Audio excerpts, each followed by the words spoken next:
Right breaking చూస్తున్నాం. కడప జిల్లా Proddatur municipal కార్యాలయ కాంట్రాక్ట్ వరకు అవినీతి వ్యవహారం దుమారం రేపుతోంది. వైసీపీ ప్రభుత్వ హయాంలో పాలకవర్గ సభ్యులు బినామీ పేర్లతో 70 కోట్ల మేర పలు రకాల అభివృద్ధి పనులు జరిగినట్లు ఆరోపణలున్నాయి. ఇక ఈ వ్యవహారంలో కొంతమంది నేతలు అధికారులతో కలిసి లోపాయికార ఒప్పందాలు చేసుకుని భారీ ఎత్తున అవినీతికి పాల్పడినట్లు సర్కార్కు ఫిర్యాదులు అందాయి. కీలక అధికారులకు ఫిర్యాదులు వెళ్లడంతో 2019 నుంచి 2024 వరకు జరిగిన అన్ని కాంట్రాక్టు పనులకు సంబంధించిన ఫైళ్లపై ప్రత్యేక దర్యాప్తు నిర్వహించాలని విజిలెన్స్ అధికారులను ఆదేశించారు. ఇక ఈ క్రమంలో రంగంలోకి దిగిన విజిలెన్స్ అధికారులు వారం రోజుల నుంచి రహస్యంగా విచారణ కొనసాగిస్తున్నారు.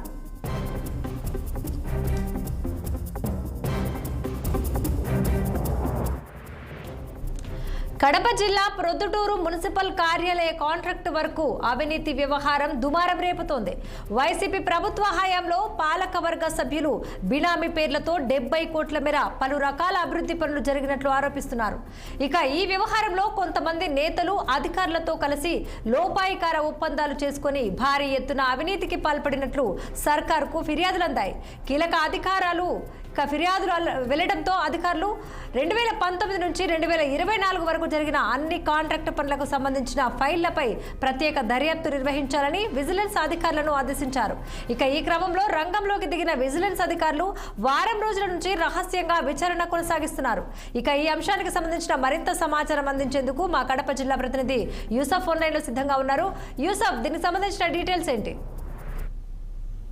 కడప జిల్లాలో ఏదైతే గత ప్రభుత్వంలో జరిగినటువంటి మున్సిపల్ శాఖలో అవినీతి వ్యవహారంలో పూర్తిగా కూడా ఇటు పాలకవర్గంపై ఆ ప్రతిపక్షంలో ఉన్నటువంటి గతంలో ప్రతిపక్షంలో వివరించినటువంటి టీడీపీ నాయకులు ఫిర్యాదులు చేస్తా ఉన్నటువంటి పరిస్థితుల్లో వాటికి అనుగుణంగానే అధికారులు కూడా అటు విజిలెన్స్ కొనసాగిస్తా ఉన్నారు. ఈ నేపథ్యంలోనే గతంలో కడప నగరంలో కడప మున్సిపల్ కార్పొరేషన్ లో జరిగినటువంటి వ్యవహారం ఇప్పుడు పొద్దుటూరు మున్సిపల్ కార్యాలయంలో కూడా కొనసాగుతా ఉంది.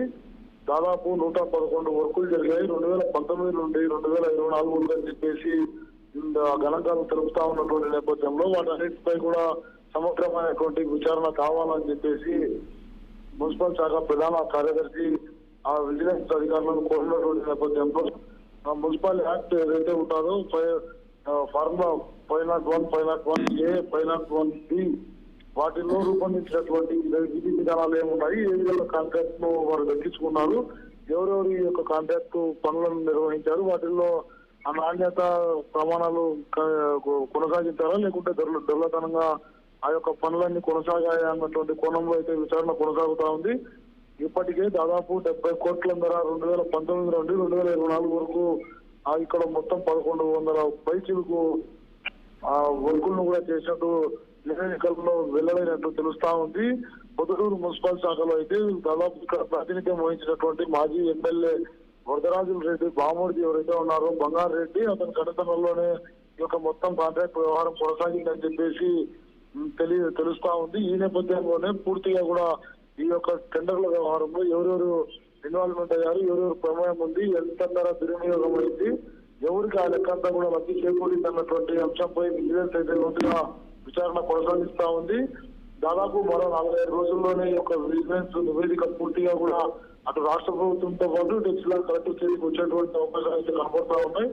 భారీ ఎత్తున దాదాపు 70 కోట్ల మేర ఖర్చు చేశారు. ఇవన్నీ కూడా అటు ప్రభుత్వ నిధులతో పాటు పాలకవర్గానికి వచ్చేటువంటి 2015 ఆ ఫైనాన్స్ సంబంధించినటువంటి లెక్కగా అంతా కూడా తెలుస్తా ఉంది. కేంద్ర ప్రభుత్వం మంజూరు చేసినటువంటి గ్రాంట్ తో పాటు ఏదైతే స్థానికంగా ఇక్కడ పన్నుల రూపంలో డబ్బులు వస్తాయో వాటన్నింటినీ కూడా ఈ విధంగా దుర్వినియోగం చేశారన్నటువంటి ఆరోపణలు అయితే వినబడతా ఉన్నాయి. వీటన్నిటిపై తొందరలోనే ఒక విచారణ పూర్తి అయితే ఎవరెవరు కాంట్రాక్టర్లు పాల్గొన్నారు, వాళ్ళు ఏ విధమైనటువంటి పనులు నిర్వహించారు, ఆ పనులు ఏ విధంగా అవినీతి దాంట్లో ఎవరెవరు భాగస్వామ్యం ఉంది అన్నటువంటి నివేదికలన్నీ కూడా ప్రభుత్వం చేతికి చేస్తే వాటిపై క్రిమినల్ కేసులు కూడా నమోదయ్యేటువంటి అవకాశాలు అయితే కనబడతా ఉన్నాయి. తర్వాత ఎవరైతే ఈ యొక్క కాంట్రాక్టర్లు అవినీతికి పాల్పడ్డారన్నటువంటి నివేదిక వచ్చిన అనంతరం ఆ యొక్క కాంట్రాక్టర్లను కూడా బ్లాక్ లిస్ట్ లో పెట్టేటువంటి చర్యలకైతే ఉపక్రమిస్తామని చెప్పేసి ఇటు ఏదైతే ఇప్పుడు అధికార పార్టీ ఉందో దానికి సంబంధించినటువంటి నాయకులంతా కూడా తెలుస్తా ఉన్నటువంటి పరిస్థితి.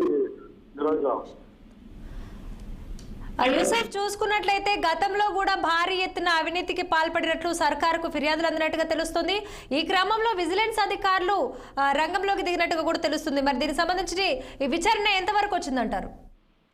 పూర్తిగా కూడా దాదాపు 4-5 రోజుల నుండి కూడా ఈ విచారణ కొనసాగుతా ఉంది. గతంలోనే ఆ ప్రభుత్వం ఏదైతే కూటమి ప్రభుత్వం ఏర్పడిందో అప్పట్లో కావాలని చెప్పేసి స్థానికంగా ఉన్నటువంటి ఎమ్మెల్యేతో పాటు కొంతమంది టీడీపీకి సంబంధించినటువంటి కీలక నేతలు ఆ వైసీపీ నుండి ఎవరైతే కిరాయించి టీడీపీలో చేరారో వాళ్ళందరూ కూడా ఇక్కడ జరిగినటువంటి అవినీతిని అంతా కూడా ఎమ్మెల్యే అప్పటి నుండి కూడా మౌనం వహిస్తూ వచ్చారు. మెల్లమెల్లగా ఈ యొక్క వ్యవహారం పైన కదలికలు ప్రారంభమయ్యాయి. అవినీతి జరిగిందని చెప్పేసి ఎమ్మెల్యే అంచనాకు వచ్చిన తర్వాతనే అటు విజిలెన్స్ అధికారులకు కావచ్చు, ఇటు రాష్ట్ర ప్రభుత్వానికి కావచ్చు ఫిర్యాదు చేసినటువంటి నేపథ్యంలో పూర్తిగా కూడా విజిలెన్స్ అధికారులకు యొక్క ఫైల్ మొత్తం కూడా అప్పచెప్పారు. కడప కార్పొరేషన్ లో జరిగినటువంటి వ్యవహారంపై కూడా అటు మేయర్ సురేష్ బాబుపై విజిలెన్స్ అధికారులు పూర్తిగా దర్యాప్తు చేపట్టిన తర్వాతనే కాంట్రాక్ట్ వర్కులు మేయర్ సురేష్ బాబు కుటుంబ సభ్యులు చేశారని చెప్పేసి నివేదిక ఇచ్చారు. ఆ తదనంతరం